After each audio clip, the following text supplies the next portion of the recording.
Salutations les amis, ici Neldurio et je suis ravi de vous retrouver aujourd'hui car Noël est passé. Beaucoup de temps s'est écoulé depuis que je me suis marié et vous le savez, la vitesse de sortie de vidéos sur la chaîne a quelque peu diminué, il faut le dire, depuis le mois d'août à peu près, là où les préparatifs du mariage ont été au summum de leur puissance. Et aujourd'hui une vidéo achat, pourquoi? Déjà pour faire un récap complet de tous mes achats comics. Ils sont nombreux parce que, vous verrez, ça regroupe depuis le mois de juin jusqu'à aujourd'hui, donc post-fête, je tourne cette vidéo, on est le 27 décembre. Et j'avais à cœur déjà de ramener ce format sur la chaîne parce qu'on me l'a demandé en commentaire. Et puis je trouvais ça aussi intéressant de vous faire un petit peu le débrief de tous ces mois qui se sont écoulés, car je n'ai pas stoppé mes achats pour autant, je les ai fortement diminués, vous allez le constater quand même, mais c'est vrai que face à la quantité de choses que je vais vous présenter aujourd'hui, on va essayer d'aller un peu vite, je vais moins m'attarder sur les titres que je pouvais le faire par le passé dans ces vidéos achats. Sachez de toute façon que la plupart des titres feront l'objet de vidéos dédiées, évidemment. Sachez aussi que pour 2025, parce que là on est aux portes de 2025, la vitesse sur la chaîne va considérablement évoluer, dans le sens où je me suis beaucoup recentré sur mes loisirs. J'ai aussi mis ce temps de pause, entre guillemets, ou en tout cas de ralentissement sur la chaîne, à profit de pouvoir restructurer un petit peu les choses différemment. J'en profite donc dans cette introduction pour vous dire que sur l'onglet accueil de la chaîne YouTube, vous allez maintenant pouvoir retrouver également l'univers DC, qui bénéficie de sa propre section, dans laquelle je développe le Chevalier Noir tout particulièrement, mais aussi la Bat Family, dans laquelle je glisse également ses alliés, à savoir par exemple Superman, puisque vous le savez, l'actualité sur l'homme d'acier, l'homme de demain, Superman, Clark Kent, va être à son paroxysme sur 2025, la sortie du film de James Gunn, je crois qu'il est annoncé pour juillet. Voilà pour les informations, donc des univers à développer, j'ai à cœur de réellement mettre l'accent sur les reviews comics, parce que c'est vraiment le cœur de la chaîne, vous êtes là pour ça à l'origine. J'ai tenté des passerelles grâce au débrief ciné, vous présenter des jeux de société, vous présenter des jeux de cartes également, mais tout ça c'est secondaire, tertiaire même sur la chaîne. Sachez en tout cas que le comics est toujours au cœur même de ce que je souhaite présenter, que je souhaite développer. Et justement, on est parti pour la vidéo achat, récap de ces 6 derniers mois. Bon les amis, je ne vous cache pas que peut-être que cette vidéo fera 2 parties tellement j'ai de choses à vous présenter. Là devant moi, j'ai 4 piles de comics qui m'arrivent aux genoux. Ce qu'on va faire, c'est qu'on va avancer beaucoup plus vite qu'à l'accoutumée sur les vidéos achats, là pour vous présenter l'ensemble des titres. Et en espérant que ça tienne en une seule vidéo. Allez, c'est parti, vous verrez, il n'y a pas un ordre préétabli. Ça va être un petit peu comme les comics me viennent. Vous le savez, l'Ultimate Universe a été lancé cette année, donc on a eu Ultimate Invasion, que je vous avais déjà présenté dans une vidéo antérieure, il me semble. Et du coup, Ultimate Universe, donc là c'est le tome 2, mais j'ai également le tome 1, avec Spider-Man en couverture qui se balance. Ils avaient fait des blind packs sur le tome 1, ce qu'ils n'ont pas fait pour le tome 2 et qui apparemment a moins marché. Ils vont remettre des blind packs. Quand je dis ils vont, c'est Panini évidemment, vont remettre des blind packs sur le tome 3 qui arrive en janvier, il me semble. Donc, voilà, moi j'adore ce format, vous le savez, le format des... comment dire, c'est un petit peu ce qui remplace nos kiosques, dans un plus épais volume évidemment, mais j'en ai un là sous la main. Vous voyez les kiosques que j'avais moi dans le temps, ouais, ça va, je suis pas non plus un fossile, mais vous voyez c'était des trucs comme ça, donc on était sur 64 pages à peu près. Et on avait ça pour combien à l'époque? Combien 4,80 €. C'était rien du tout. Et maintenant on est sur 16 €, mais on a quand même pas mal de contenu là-dedans. Voilà pour cette parenthèse. Donc Ultimate Universe, Ultimate Invasion, tome 1, tome 2 et le tome 3 à venir. Donc moi je suis toujours dedans. Ensuite nous avons Godzilla Legends chez Vestron. Je ne vais pas pouvoir vous en dire grand chose, vous savez les titres Vestron, moi je me les procure dès que ça sort. D'ailleurs j'ai voulu me procurer Sonic qui avait été repoussé une première fois suite à des... je crois qu'il y a eu une attaque de piratage chez leur distributeur. Il y a eu une histoire comme ça, en tout cas sur la page Vestron Facebook vous aurez les informations. Et donc il y a pas mal de sorties qui ont été décalées, il y a eu un TMNT décalé, le Sonic a été repoussé et il y a eu des problèmes d'approvisionnement. Moi j'ai acheté mon comic, je l'ai toujours pas reçu et a priori sa date de sortie était au 6 décembre, donc voilà. En tout cas celui-ci j'ai pu l'avoir, vous verrez comme d'autres titres Vestron dans la pile qui arriveront un peu plus tard dans la vidéo, mais ça c'est toujours des choses que j'aime avoir dans ma collection parce que, bon déjà je les lirai c'est certain, mais Godzilla j'aime beaucoup. Aucune cohérence sur cette vidéo, c'est dingue, mais oui, le dernier tome sorti donc dans le relaunch opéré par Marvel avec deux nouvelles équipes. Hein. Vous le savez, au début il y avait le run de PKJ, pour lequel je ferai une vidéo dédiée sur ces 3 tomes. Donc PKJ c'est Philip Kennedy Johnson, et ensuite il y a le run de Declan Shalvey, qui signe là son 2e volume. Et je sais pas s'il y a un 3e volume de prévu ou si déjà on reboot encore, je ne sais pas, donc je ne vais rien dire, j'ai pas d'informations sur l'arrière du tome non plus. Donc ça je l'ai déjà lu et j'en ferai une vidéo, mais j'aimerais dans l'Alien Universe que vous retrouverez sur la chaîne, eh bien faire les choses chronologiquement. Donc d'abord le run de PKJ sur lequel je vais revenir pour les 3 tomes, et ensuite on fera le run de Declan Shalvey, et puis on continuera un petit peu les omnibus au fil de l'eau. Restons dans les gros monstres, puisque, vous le savez, cette année a vu la sortie de Justice League vs Godzilla vs Kong, avec notamment le film Godzilla Cross Kong, qui était sorti au cinéma un peu plus tôt. Donc bah voilà, donc un récit complet dans l'univers de DC, donc super-héros, action. Je l'ai pas encore lu, mais le dessin me plaît beaucoup. Et puis moi j'adore ces récits prétextes à nous sortir un max de trucs dingues. Donc ça, je pense que j'en parlerai sur la chaîne. Ah, petite cohérence, nous sommes sur une lancée DC, donc Urban, avec le 4e tome de Batman Superman World Finest. Ça, c'est apparemment très très bon. C'est Max Faraday qui en avait parlé sur sa chaîne et qui avait dit que justement c'était la bonne surprise de l'univers Infinite que c'est World's Finest.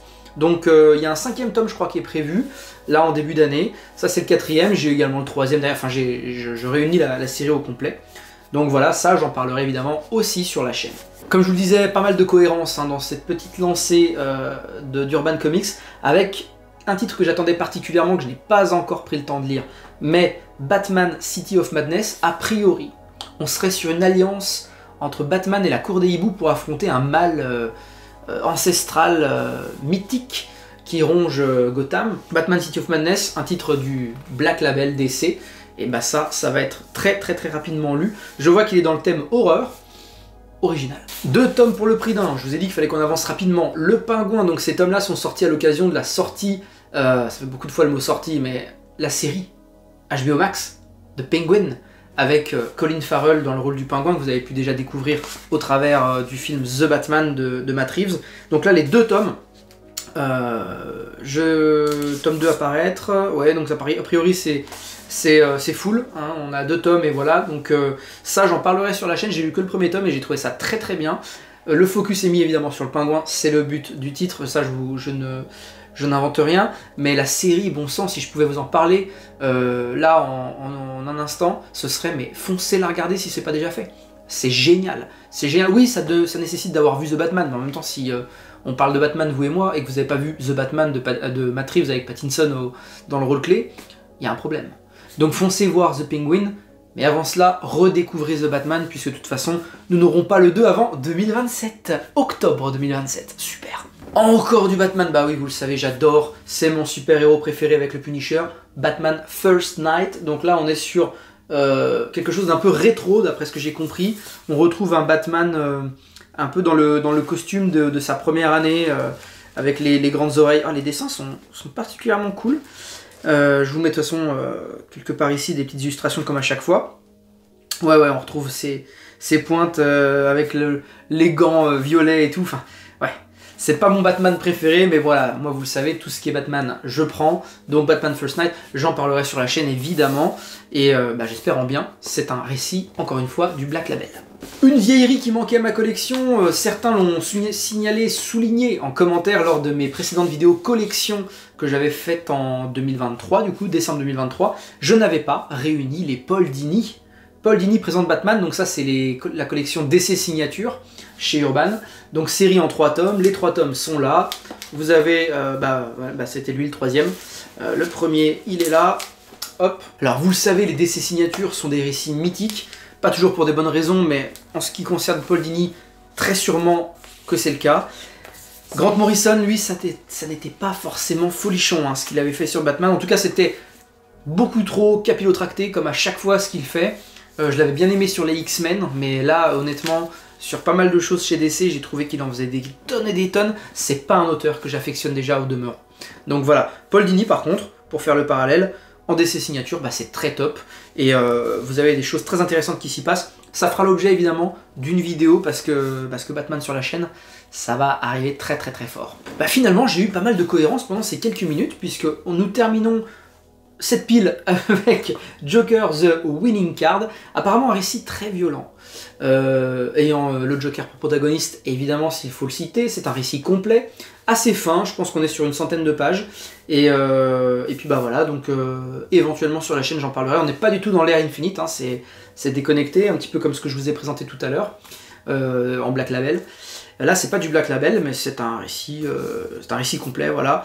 Peut-être un What If, un Elseworld, quelque chose dans ce style, quoi. On verra le moment venu lorsque je m'aventurerai sur cette lecture. Je n'ai pas pu passer à côté de la collection à petit prix, j'ai envie de dire annuelle, chez Carrefour, avec à l'occasion de la sortie du film Deadpool 3, enfin Deadpool avec Wolverine, et bien 10 tomes sortis chez Carrefour à petit prix, hein, donc je crois que c'est 3 €, 2,99 ou 3,99, je sais plus, mais c'est pas écrit, si 2,99, ouais, c'est 10 tomes comme ça, donc j'ai pris les 10, je vous en montre qu'un, c'est le 10e, c'est parce qu'il était justement en couverture avec Wolverine, à l'occasion de la sortie du film. Voilà, je vais vous présenter une série de 3 beaux omnibus, c'est des cadeaux de la part de mon oncle, donc Paradise X, ensuite Universe X, donc là, mais c'est des très très belles couvertures. Hein. Qui est à l'œuvre? Alex Ross. Alex Ross, évidemment. Alors, j'en ai pas entendu du bien, déjà de mon oncle qui m'a dit que c'était pas fou, je suis pas sûr qu'il soit allé au bout d'ailleurs de la lecture de ces 3 omnibus.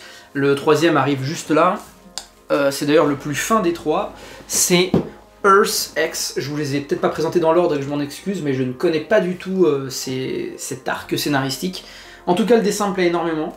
Et je pense que j'y viendrai un jour, vous dire quand, ce serait certainement vous mentir puisque j'en ai pas la moindre idée, c'est quand même des lectures d'omnibus, c'est des choses qui prennent du temps, donc là il y en a 3 en plus, mais je suis très content d'avoir ça manquait à ma collection, donc voilà, très content de les avoir eu en cadeau. En plus mon oncle les a protégés avec un blister, ce qui est assez étonnant et très bienvenu, j'aime beaucoup. Bon là je vais volontairement aller beaucoup plus vite que les titres précédents puisque la plupart ont déjà fait l'objet d'une vidéo sur la chaîne. Je vous parle bien sûr de l'Energon Universe que je vous présente dans le désordre, je m'en excuse.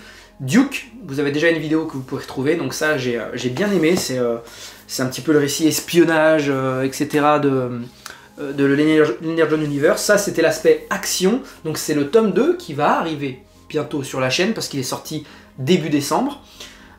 Transformers donc tome 2.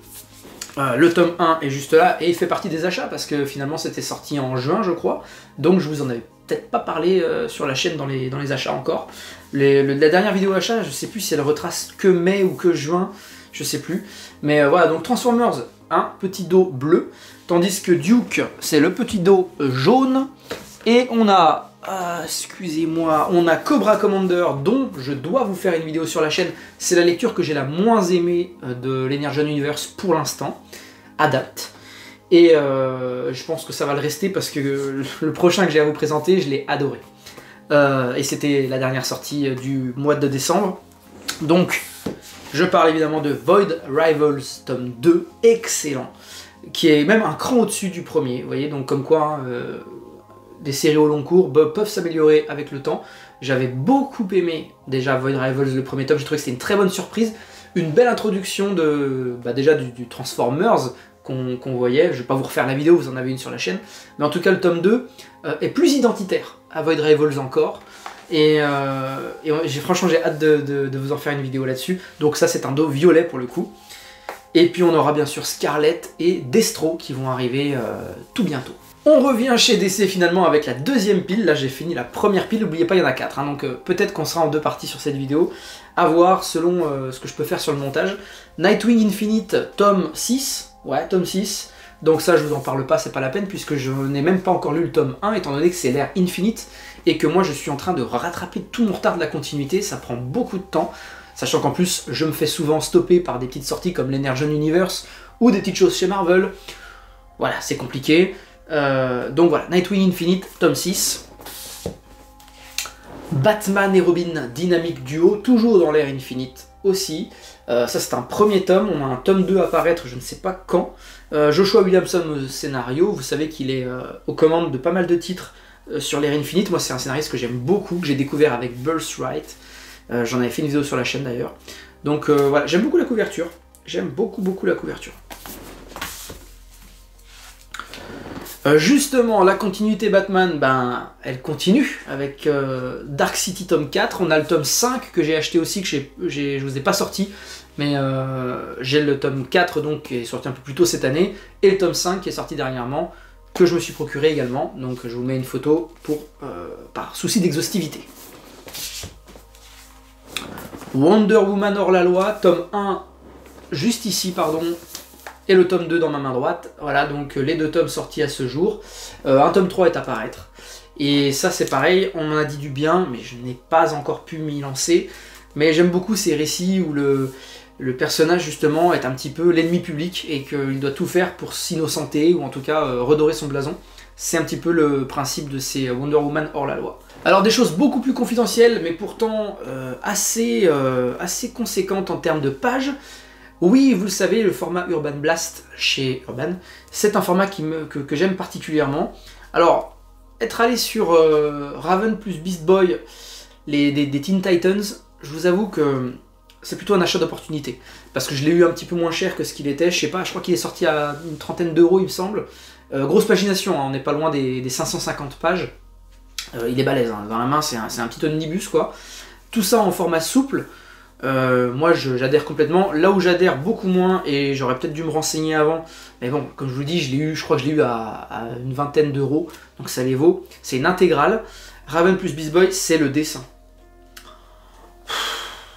C'est du semi-noir et blanc avec un peu de couleur à des moments, mais c'est surtout que ça a l'air très enfantin.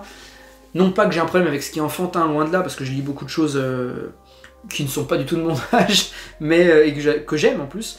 Mais c'est que là, ça a l'air... ça a cette vibe très jeune de maintenant, hein, très millennials plus, et à laquelle j'adhère pas trop quoi. Donc on verra, c'est pas dit que j'en fasse une vidéo, ni même que je le lise dans les prochains mois, donc je préfère rien vous dire sur ce titre-là. Simplement que ça existe, que Urban est capable de nous faire des choses conséquentes en dehors du format Chronicles et en dehors des omnibus de chez Panini. Voilà, on a une solution en fait pour un prix juste, correct, pour du souple. Quelque chose qui me plaît beaucoup plus, et là pour le coup je risque de vous en parler, c'est le Teen Titan Robin. Donc là on était sur presque 200 pages pour moins de 20 euros. Et là voilà, là on a exactement un petit peu à la manière du premier titre que je vous ai présenté, c'était Ultimate Universe en souple là. Là c'est la même chose que les Fall of X qui sortent, ou les Marvel Comics qui sortent chez Panini. L'Urban Blast, c'est un petit peu une réponse à ces titres-là. Ce qui est dommage, c'est que pour l'instant, François Hercouet d'Urban Comics se cantonne à des sorties de choses un peu confidentielles comme celle-ci, et assez jeunes. Voilà, Urban Blast, c'est un petit peu, je crois qu'il l'avait dit dans un podcast de Deviant Prod, que je salue au passage, dans lequel ils avaient invité François Hercouet, je dis il au pluriel parce qu'il était accompagné de 2 autres personnes, dont un que j'aime bien, c'est Comics du Prof. Et Comics du Prof qui était en charge de récupérer des questions des viewers et tout pour les poser à François. Et donc François Hercouet avait dit que c'était le digne héritier de Urban Link. J'en ai jamais eu des Urban Link, mais vous pouvez retrouver dans cette collection, alors elle a été stoppée, mais des titres comme par exemple Something is Killing the Children. Je crois que c'était sorti en Urban Link. Voilà, bon, en tout cas Urban Blast, on a des titres DC, donc moi je les prends. Et j'aime beaucoup, franchement, ce format, si vous pouvez me faire la même chose sur la continuité DC, même si ça va dénoter avec ce que j'ai déjà, c'est pas grave, je suis carrément preneur pour qu'on revienne sur des prix plus abordables pour le commun des mortels dont je fais partie. Alors, là je pars sur le truc complètement antagoniste à ce que je vous ai présenté juste avant, du souple, pas cher, pagination raisonnable. Bah là on est sur du hardcover mastodonte de type moellon de chez Panini avec le Predator tome 2 Omnibus, volume 2, je l'ai dit, tome 2 oui, qui est sorti je crois début décembre, donc je me suis empressé de précommander des mois auparavant quand la date a été publiée sur mon site de commande. Donc ça évidemment, moi le Predator j'aime beaucoup. Je développerai certainement le Predator sur la chaîne. Vous dire que je le ferai en 2025, C'est peut-être trop m'avancer pour l'instant parce que j'ai Valiant, que j'ai amorcé avec un épisode 0 et que je souhaite absolument poursuivre. J'ai tous les Valiant, toutes les sorties Valiant, je les possède toutes. Il ne me reste plus qu'à les lire ou relire pour certains et vous en faire des vidéos, mais ça prend un temps de fou. Et vous le savez, j'ai développé des univers comme Alien, justement, on va y venir parce que c'est le titre juste après. Et donc, quand on part sur des titres comme ça à vous présenter en vidéo, vous le savez, ça va pas se faire en un épisode. Voilà. Parce que j'ai envie de présenter les choses chronologiquement dans l'omnibus, par arc, par série, ce que j'ai déjà fait avec Alien sur le premier omnibus, et que je continuerai d'ailleurs.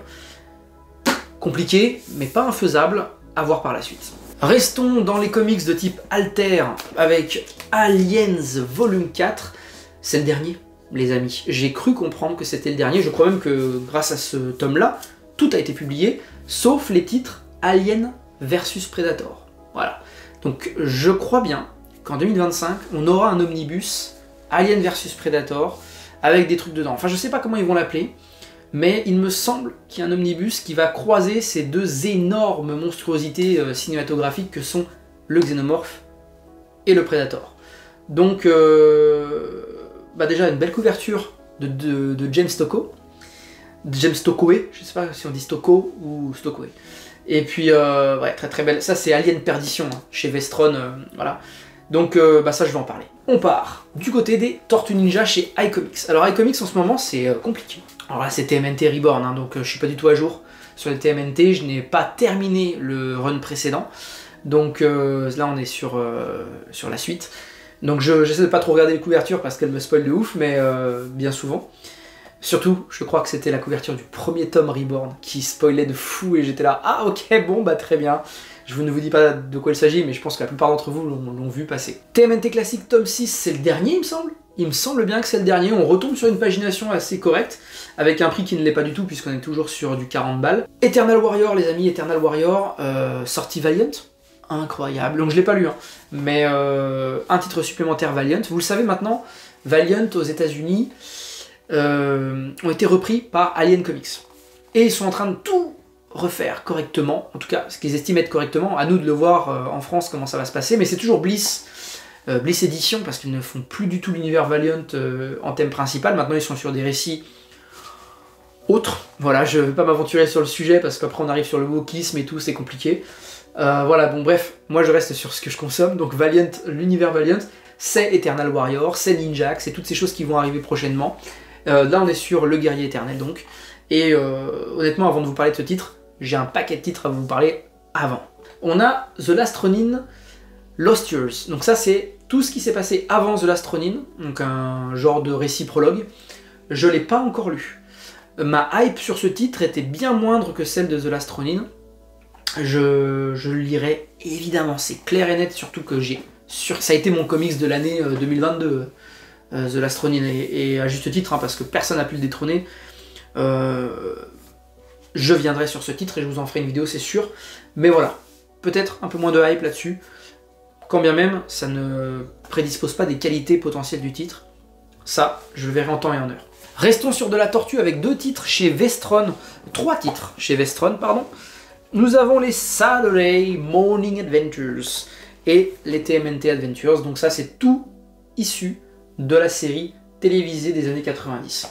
Donc on a le tome 1, tome 2, et encore un tome 1, pourquoi? Ah oui, parce que oui, les Saturday Morning Adventures, ça c'est une série à part, tandis que là, nous sommes sur une série bien qui se poursuit, et l'autre, là, je pense qu'on aura un tome 2 un jour, mais voilà, c'est chez Vestron, donc on se calme niveau, comment on peut dire, périodicité de sortie.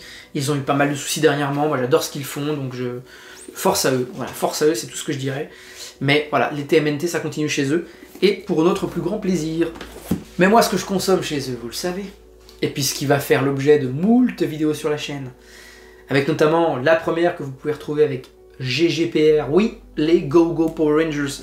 Et bien là, nous avons l'intégrale volume 3, et le magnifique, celui-là je l'attendais de fou, Shattered Grid, le premier event massif dans l'univers des Power Rangers. Donc ça réunit les séries GGPR et MMPR. Alors je devrais dire GGPR et MMPR pour Mighty Morphin Power Rangers. Donc Shattered Grid, c'est l'intégrale volume 4 finalement, mais c'est surtout l'event. Petit retour avec les TMNT, je vous ai dit, c'est tout dans le désordre, j'ai constitué mes piles comme un abruti. Les deux intégrales, ce tome 5, pagination de petits radins, faut le dire. Mais ce n'est pas la faute d'iComics. Ce n'est pas la faute d'iComics dans le sens où, en fait, IDW ou Nickelodeon, enfin tout ce bordel là, leur ont dit, vous devez retirer 150 pages de votre intégrale numéro 5. Alors 150 pages, autant vous dire que ça rajoutait ça au bouquin. Donc on aurait été largement sur une taille comme l'intégrale tome 4. Donc l'intégrale tome 5 a été soustraite de 150 pages. C'est tout simplement le crossover Ghostbusters avec les TMNT.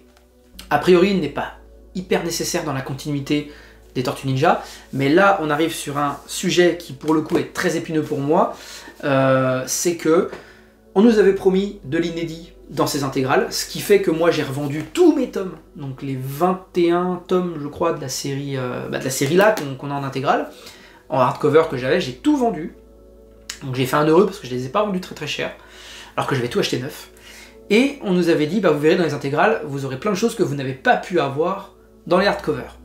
Ok, bah au final, les plans changent, et on se retrouve avec une intégrale 5 amputée de 150 pages, mais amputée sur son prix de 5 € seulement. Alors, ça vaut 35 €. Les intégrales TMNT sortent systématiquement à 39 € et des bananes. On nous enlève 150 pages de cette intégrale 5, qui devient tout simplement un petit bouquin de 200 pages, je sais pas combien il fait, mais on est sur un truc tout fin là. Là, comparé à Shattered Grid de chez Vestron, je vous le dis, là on est sur quelque chose de très fin. Toujours bien édité par contre, ça on va pas leur enlever. 35 balles. 35 balles, ça veut dire quoi? Ça veut dire que je prends un DC Chronicles de chez Batman là derrière, de chez Urban, un DC Chronicles de Batman. C'est le même prix pour le triple de pagination. Dégueulasse. Dégueulasse. Bref, voilà pour les TMNT intégrales. Poursuivons. Poursuivons avec quelque chose que je vous présente pas tout le temps, mais là ça fera l'objet d'une réactualisation. Je suis toujours abonné à la collection Hachette, la collection mutante de chez Hachette Collection. Et il faut savoir que la collection a été renouvelée pour au moins 40 numéros. Normalement, initialement, la collection mutante devait s'arrêter au 80e numéro. On l'a depuis largement dépassé, puisque maintenant nous allons jusqu'au 120e. Et peut-être même que je ne suis pas à jour dans les informations que je vous donne, parce que maintenant on va jusqu'à 140, je sais pas. Souvent, leurs informations à Hachette sont données en catimini sur des forums obscurs. Donc quand ça me vient aux oreilles, je vous en parle, sinon bah, je suis comme vous, je le découvre tard. Là, en l'occurrence, je l'ai su parce que j'ai lu le commentaire en question. On va jusqu'à 120, donc là c'est cool, on commence à avoir des titres très récents. X-Men Schism, très récent, et X-Men Collision, très récent aussi, on est sur des titres des années 2005-2010, Schism c'est même au-delà de 2010, 2011. Donc voilà, je vous ai présenté ces deux titres-là, c'est au hasard, parce qu'au final j'en ai bien plus que j'ai reçu au fil de ces derniers mois. J'en reçois 2 par mois, donc vous imaginez bien. Mais voilà, en tout cas, ça continue. Ça remplit toute la partie supérieure de ma grosse Kallax Marvel. Donc je pense qu'à terme, je vais devoir déplacer des comics vers le bas pour que la frise tienne complètement sur les... sans que je les mette ailleurs, quoi. Restons chez X-Men avec un titre sorti récemment. Il s'agit du prologue à la série X-Men 97 que je ne saurais que trop vous conseiller sur Disney+. Voilà, donc un petit hardcover pour le prélude officiel de la série animée, donc comme je le disais. Je ne l'ai pas encore lu, mais nul doute que je le lirai, même si j'ai déjà vu la série. Donc vous, par contre, si vous avez visionné X-Men 92 et que vous comptez vous mettre à X-Men 97, et ben vous avez ça au milieu pour un petit peu se mettre à jour. Voilà, et puis vous avez le petit macaron derrière pour la pub X-Men 97 disponible sur Disney+, dès maintenant. Restons chez nos amis mutants avec du mastodonte, avec du Colossus, puisqu'il s'agit du 2e tome Extreme X-Men, sorti dernièrement, je crois au mois de décembre d'ailleurs.